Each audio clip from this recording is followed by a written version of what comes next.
फरीदाबाद के खोरी गांव में बुधवार को नगर निगम ने कई घरों को ढहा दिया। इस गांव में सुप्रीम कोर्ट के आदेश पर 10,000 घर गिराए जा रहे हैं। इसके चलते मॉनसून के बीच हजारों परिवार बेघर हो गए हैं।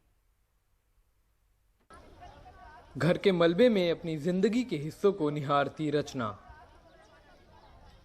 वो खोरी गांव में अपने घर को मिट्टी में मिला दिए जाने के सदमे से उभरने की पूरी कोशिश कर रही है। उसे पता नहीं कि अब कहाँ जाना है। उसे और उसके परिवार को फिलहाल खुले में ही रहना है। सब यहीं पे लगा दिया, अब कुछ नहीं है। गांव में से भी बेच के यहीं लगा दिया। बारिश के मौसम में भीगते रहे और लोग पुलिस तोड़ती रही। कहीं भी कोई भी नहीं है। अब कोई कोरोना में कमरे नहीं दे रहा। 2 साल से तो वैसे भी लॉकडाउन लगा हुआ है। काम धंधा कहीं भी किसी के भी पास नहीं है। सब यही है कि सरकार देखे हमारी तरफ, कुछ दे हमें। सैकड़ों सुरक्षा जवानों की मौजूदगी में हरियाणा के फरीदाबाद नगर निगम ने खोरी गांव में जंगल की जमीन पर कब्जों को गिरा दिया। मॉनसून के बीच हजारों लोग बेघर हो चुके हैं। 22 साल की रागिनी तिरपाल के नीचे अपने सामान के साथ शरण लेने की कोशिश कर रही है। उसे समझ नहीं आ रहा है कि आखिर उसका क्या कसूर है।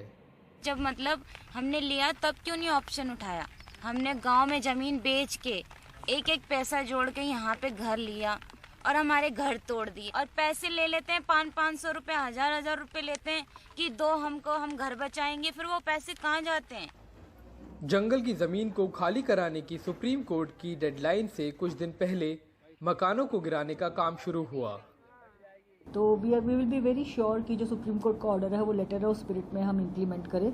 फरीदाबाद नगर निगम ने आज खोरी गांव में तकरीबन 500 घरों को गिराने का काम किया और लोगों का यह कहना है कि उनको अधिकारियों द्वारा यह बताया गया है कि अगले आने वाले 5 दिनों में पूरे खोरी गांव को साफ कर दिया जाएगा, जिसमें 10,000 से ज्यादा ऐसे ही मकान हैं।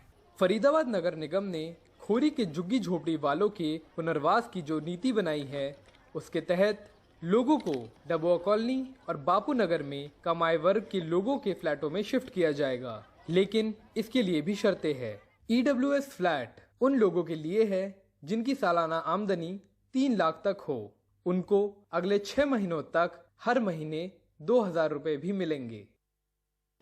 EWS फ्लैट मुफ्त में ही नहीं मिल रहे हैं। 17,000 रुपए जमा करने के बाद उनको 15 बरसों तक 2,500 की मासिक किस्त देनी होगी। लेकिन फ्लैट आवंटन के लिए जो कागज चाहिए वो ज्यादातर लोगों के पास नहीं है। और सबसे बड़ी बात तो ये है कि कई लोगों के पास फ्लैट लेने के लिए पैसे भी नहीं है। बरसात के इस मौसम में 1 लाख से ज्यादा लोगों के बेघर होने के बाद सरकार अब दोबारा ये वादा कर रही है कि लोगों का पुनर्वास किया जाएगा। लेकिन सवाल ये उठता है कि जिन अधिकारियों की देखरेख में यहाँ पर अवैध रूप से निर्माण हुए, क्या उनको लेकर कोई कार्रवाई की जाएगी। कैमरा पर्सन सुधीश राम और सहयोगी मोहम्मद गजाली के साथ में अक्षय डोंगरे, NDTV इंडिया।